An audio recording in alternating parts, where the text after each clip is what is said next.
नीतीश कुमार का पोस्टर लगा और नीतीश कुमार के पोस्टर में ये बात लिखी गई है कि प्रदेश ने पहचाना है, अब देश भी पहचानेगा। उनका जो एक नेशनल लीडरशिप का एम्बिशन है वो दिखता है रह रहकर। देखिए, तो मैं तो पहले भी कह चुका हूं, फिर कह रहा हूं कि ये सो कॉल्ड गठबंधन जो इंडिया गठबंधन है, इसमें हम तो इसीलिए है नहीं क्योंकि इसमें जो है ज्यादातर चांसेस है नहीं इसको आगे पूरा सफलता की तरफ को बढ़ने का, क्योंकि अलग अलग पार्टियों में अलग अलग प्रदेशों में अलग अलग तरीके से लड़ाई है और कांग्रेस कंफ्यूज है। कांग्रेस एडजस्ट नहीं कर पा रही। कांग्रेस में लीडरशिप की कहीं ना कहीं कमी है। 3 साल जैसा अपना अध्यक्ष नहीं बना पाई थी, तो इन पार्टियों का समावेश नहीं कर पा रही। इवन पंजाब में, हरियाणा में, दिल्ली में, छत्तीसगढ़ में कांग्रेस और आप पार्टी की लड़ाई, बिहार में जेडीयू और कांग्रेस की लड़ाई कौन प्रधानमंत्री हो, मध्य प्रदेश में पिछले दिनों चुनाव में समाजवादी और कांग्रेस की लड़ाई, टिकट मांगने में राजस्थान पे आरएलडी की और कांग्रेस की लड़ाई। मुझे लगता नहीं है आगे तक ये बात चल पाएगी। बसपा क्यों नहीं होती है शामिल? बसपा, कुछ 2 वरिष्ठ कांग्रेसियों के कल परसों बयान आए हैं। एक कहता है कि बसपा नहीं हुई तो 73 से 75 सीटें बीजेपी जीत जाएगी। एक कहते हैं कि देश में बीजेपी को नहीं हराया जा सकता बगैर बसपा के। तो मैंने कल कहा था, आज भी फिर कह रहा हूं, तो कांग्रेस तो आगे निकल के आए, लीडरशिप करे सारी पार्टियों की और माफी मांगे उठा करके।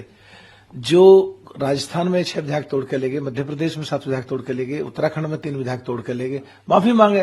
और ये दलित प्रधानमंत्री की बात कर रहे हैं, तो कुमारी बहन मायावती जी को दलित होने के नाते या पिछड़ों की हमेशा वकालत करती है इसके नाते प्रधानमंत्री का कैंडिडेट बनाए, तो मुझे लगता है फिर जाकर के बीजेपी को हराया जा सकता है। पर इसका अधिकार केवल और केवल 1 से लेकर 100 तक कुमारी बहन मायावती जी के पास है। पर मुझे उम्मीद अगर ये माफी मांग लेंगे, वो बहुत बेहतरीन इंसान है, माफ कर देती हैं दिल से और फिर एक अच्छी सोच के साथ दोबारा शुरुआत शुरू कर देती हैं।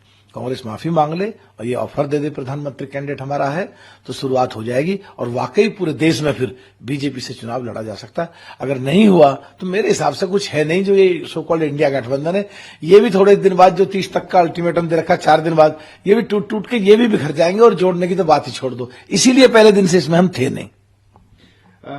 प्रदेश ये राम मंदिर को लेकर थोड़ी बहुत राजनीति भी हो रही है। कई लोग कहते हैं कि जी हमें इनविटेशन आएगा तो भी नहीं जाएंगे। कई लोग कहते हैं हमारे पर इनविटेशन नहीं आया।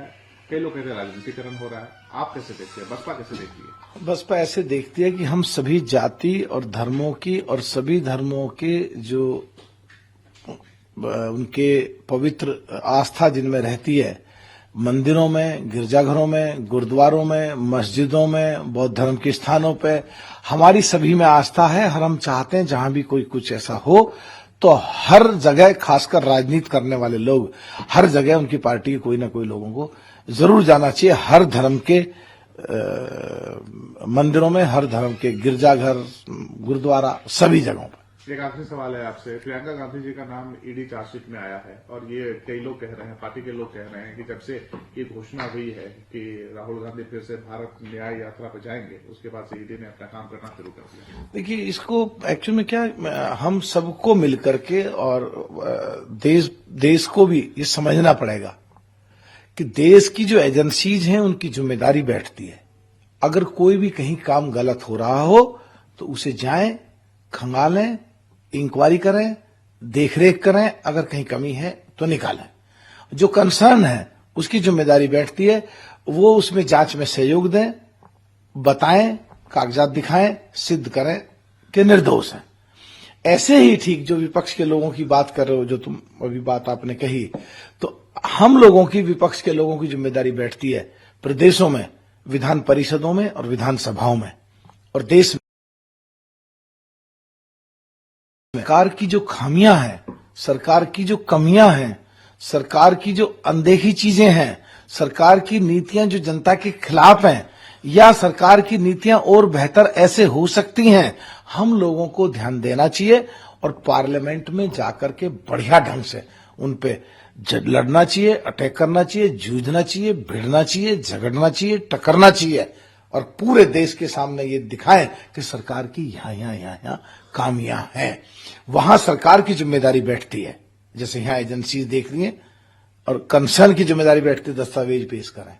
वहां सरकार की जिम्मेदारी बैठती है अपनी चीजों को बढ़िया तरीके से सदन के पटल पर रखें और अपनी बातों में कहें। और देश देखेगा कि फिर एजेंसी गलत कर रही है या लोगों के पास कागज नहीं है। देश देखेगा कि विपक्ष आरोप लगा रहा है या सरकार की कहीं ना कहीं खामियां हैं। और जब देश देख लेगा तो पैमाना ये है, आने वाले चुनाव में दूध का दूध और पानी का पानी साफ हो जाएगा वोट के रास्ते से। समय पर सवाल है कि इलेक्शन आ गए तो लोगों के नाम डालने शुरू हो गए। देखिए, ये तो एक सब्जेक्टिव डिस्कशन है, इसको कितना लंबा कर सकते हैं कि कोई चीज अभी है, आप कोई चीज अगर कोई 6 महीने पहले हुई तो प्राकृतिक रूप में है और अटेंडम आज हुई तो समय आ गया इसलिए हुआ। ये सब्जेक्टिव डिस्कशन है, लंबा डिस्कशन है कि भाई ये समय की बात है।